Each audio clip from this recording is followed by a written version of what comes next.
হচ্ছে না এটা আমি বলবো না।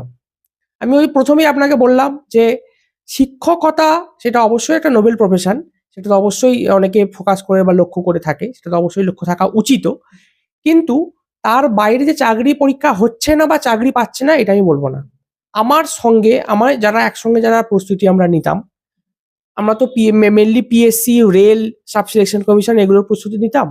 আমার সঙ্গে যারা পড়তো, সিরিয়াসলি পড়াশোনাটা করতো, একজনও বসে নেই।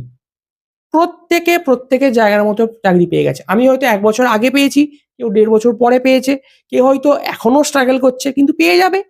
কেউ যদি ধৈর্য ধরে এখানে লেগে থাকে এবং মেন ব্যাপার হচ্ছে কি জানেন তো? মেন ব্যাপারটা হচ্ছে সরকারি চাকরির প্রস্তুতিটা হচ্ছে একটা মানে কি বলবো? ভগবানকে যেরমভাবে মানুষ পুজো করে, সেরমভাবে পুজো করতে হয়। মানে এখানে একটা সাধনার ব্যাপার আছে। যেরকম ভালো গান করতে হলে তাকে রেওয়াজ করতে হয়,